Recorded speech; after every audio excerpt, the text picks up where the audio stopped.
Hey, everybody. I wanted to welcome you to a special edition of Barbecue Nation.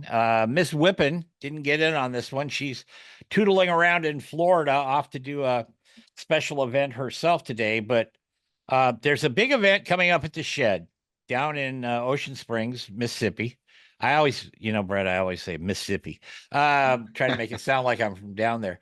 Um, and we had Kel Phelps on last week talking about the NBBQA uh, convention and all that. Well, today we've got Brett Gallaway. Brett is, if you don't know, is a co-founder of SCA, the State Cook-Off Association.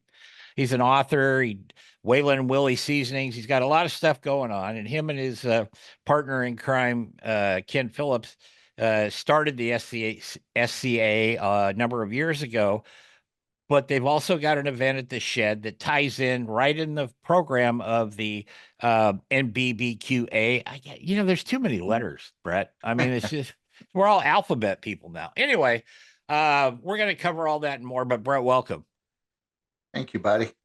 Glad to Yeah, be here. we were emailing last night, and I said I remember meeting Ken, but I didn't exactly remember meeting you. But my out was I was hanging around with Brad from the shed that week. Hey, Uh, I can relate to that. I have yeah, had the same experience. so things are a Love little that guy. love it, but it was a little fuzzy come Saturday. Yeah, you won't remember much. So let's take it from the top here. What prompted you and Ken to start the SCA? I think You it's know, a we marvelous idea myself. So we were steak cookers, and we went to some events, and we realized quickly the rules were different at every event. sure. We got lucky, and we won the Steak World Championship in 2011. And things changed after that. We would show up at events, and the promoters would come to us and ask us questions. Well, we had our Grow Great special in our hand. We're trying to win $2,500, and they'd come up and like, "Hey, somebody turned in two steaks. What do we do?" I'm like, "Well, was the guy an a-hole? Was he rude?" Yeah. He's like, "No, no, it's a good guy." I'm like, "Well, just throw one away and judge the other," Yeah. because we had no idea how they ran them. And so it went from there, and we decided to start our own deal and came up with a set of rules. Well, it's taken off. I know. It's you guys run sometimes contiguous to another event, and then you're sometimes your standalones, and that's no different than anybody else. But I think, to me, Brett, the draw to the SCA is for people who don't want to go in the full-fledged, got Sure. to do a brisket, got to do pull, got to do all this stuff, and yet you still want to compete at some level. Well, in the end, it comes down to dollars and cents. Yeah, If you're going to enter a barbecue, and I've been there, I competed for years in barbecue, and I had to buy two briskets to make sure my first brisket was right, one or the other.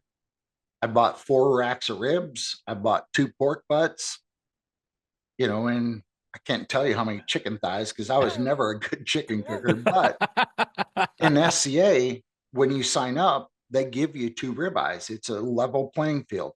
yeah. We draw poker chips and pull them out of a Crown Royal bag, and whatever your lot is what your lot is. So you get two steaks and you make the best of them, but it's Can all they included in the price. can they cook on anything they want? Dang right. I Yeah, mean, there's guys that have cooked on gas grills because that's what they have, and they have won. yeah. You could sous vide. I mean, any fire or heat source. And what we see is guys come out and maybe they do great and they win and they're on a gas grill, and then they look around and everybody else is cooking on a charcoal grill, and they end up Right. cooking on a charcoal grill the next weekend. Sure. But we want to be inclusive instead of exclusive. Yeah. Well, think you hit the numbers on that, Brett, because uh I would hazard a guess to say, in my humble opinion, which isn't always so humble, but it is more people in general out of the population are gonna cook steaks than they are a brisket or even a rack of ribs or even a pork butt or even 10,000 burnt chicken thighs. You know what I mean? They're gonna they're going to get that ribeye and they're going to try to get it to, 125 or whatever their preferred temperature is and serve it. And that's what people do. Yeah. Well, if you can cook a good steak at home for your wife and your family, you have a Yeah. great chance in this event. Yeah. It's not that miniature window that you have to hit. A good is good. Yeah, absolutely. Well, and you guys have worked with Brad and Brooke before down at the Oh shed, yeah. haven't you? Yeah. Oh yeah. They're great They're people. wonderful. Yeah. Now personally, I've not been to the shed because I live clear out here on the West Coast, but I've had a Mhm. lot of interactions with them and and Mama Shed, of course, and all that, and they're great. I'm gonna have to make a trip sometime down there to one of their bashes like this deal coming up for the Sure. Kel Phelps and his crew. But if can anybody sign up to go to these events? Do you have to be a member? I mean, tell us the rundown on how you can actually get in that draw, get a couple of ribeyes, and go for it. Sure. No, you don't have to be a member to cook in an SCA event. We encourage anyone to cook. We want the guy that's in his backyard to come out and try it and see what he thinks. Yeah. A lot of times they'll say, "Hey, do we have to join to cook?" No, please, no. Come out, see what the atmosphere is, because I think we have the best atmosphere out there. These guys, our cooks are willing to share knowledge with everybody. Generally we're not under a big, we're not in big RVs. We're under a 10 by 10 awning. So Yeah. I guarantee you, most of these guys will tell you everything you can do. It's up to you to do it. Well, that's a good thing because I know there's a lot of folks that I'll tell you a quick story. I went to a local competition up here a few years ago. It was down the valley from us, 50 miles or whatever. And there was a older gentleman there, and I take it was his granddaughter. She was pretty young, okay. And then everybody else had their pop-ups and their smokers and what have you, Sure. the guys there with big trailers and stuff. And he had um a little Weber kettle. And he evidently recognized me from the radio or something. Anyway, he said, Can you help me? And I said, What do you need? And he started talking to me. And I said, Hold on a second. And I went over and got one of the competitors I knew, brought him over there, got those two talking. I knew I left him in good hands. I have no idea what the end result was, but I knew he would be back after that. So Absolutely. that's kind of the camaraderie I think we get out of these things. Well, that's what's built us, is that camaraderie. And you can teach anybody, or you can explain to anybody what you're doing, but not everybody can do it.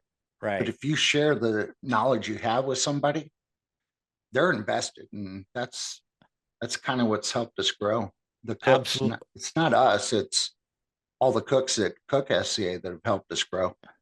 So give us a rundown, Brent. By the way, we're talking with Brent Gallaway, one of the co-founders of the SCA, and he's been on a video shoot all day, and it's later in the afternoon down in Texas, and there's snow on the ground. So there, I've set the scene for you. Okay, uh, but you go, you sign up, you're going to cook, you dry your chip, you get your steaks.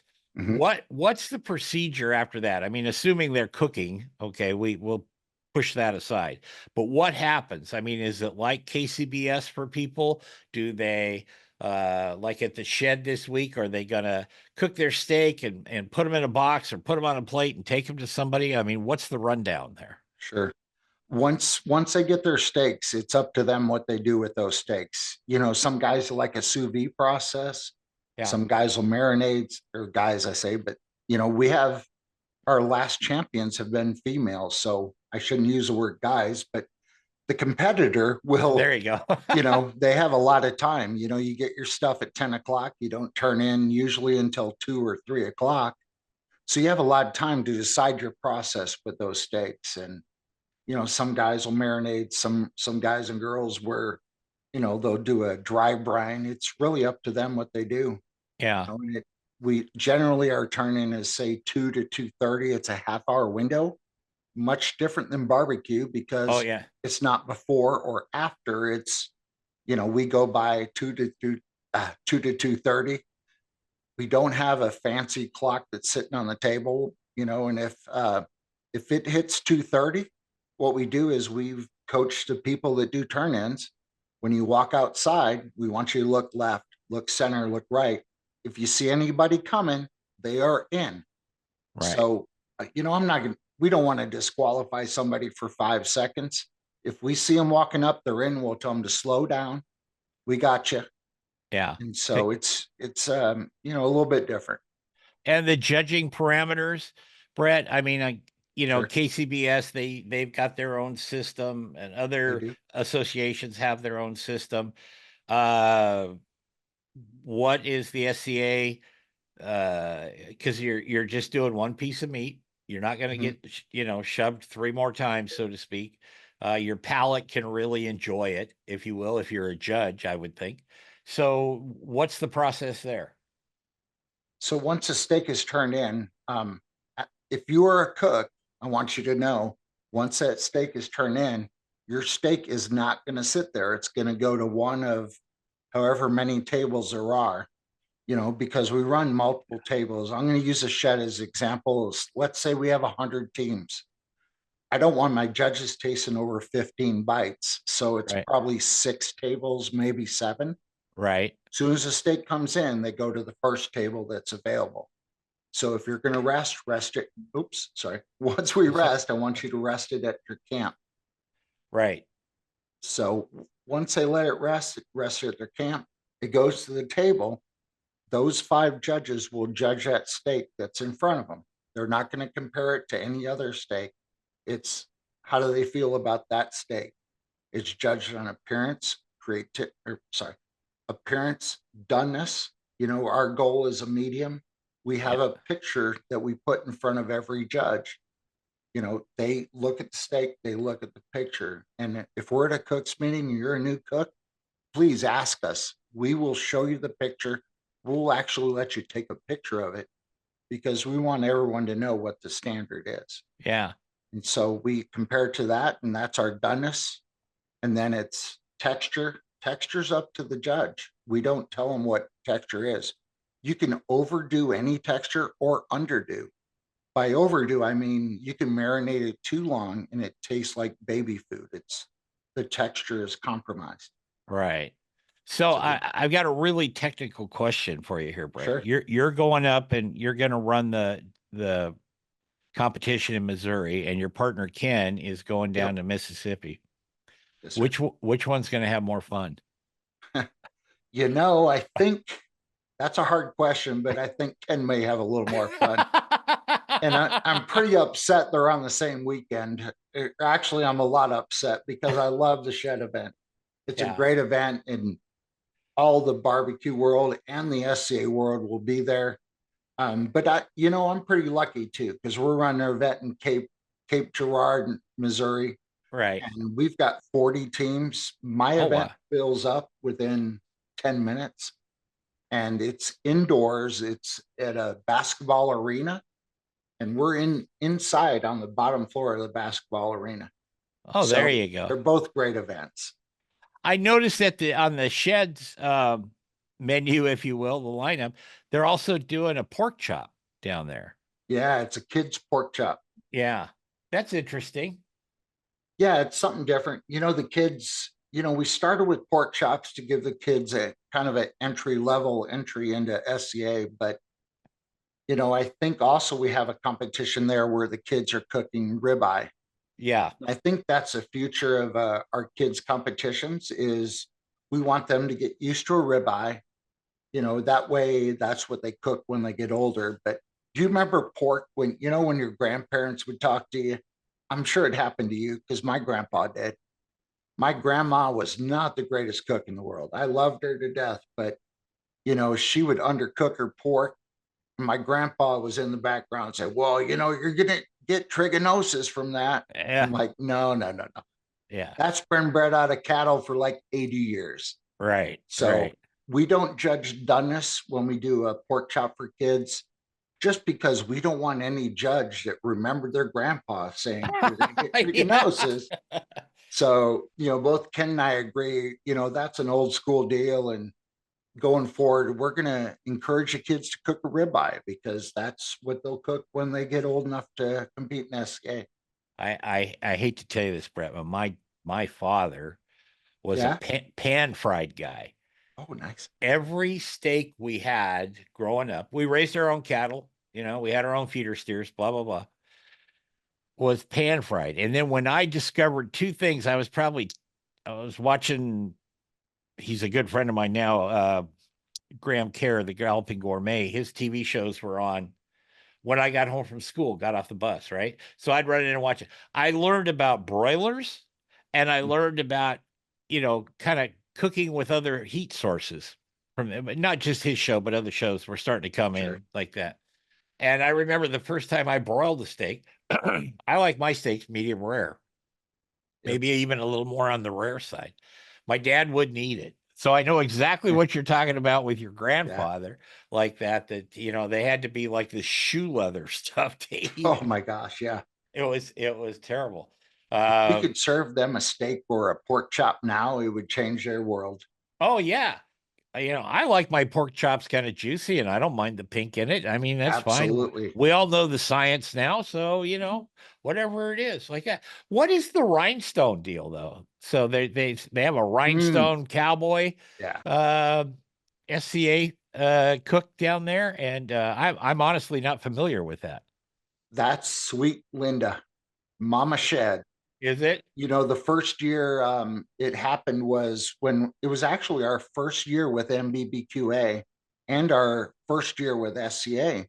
We came to the conference with, we had no expectations and we got there and man, we met so many important people, so many big people in the barbecue and steak world. And it really catapulted us for our first year.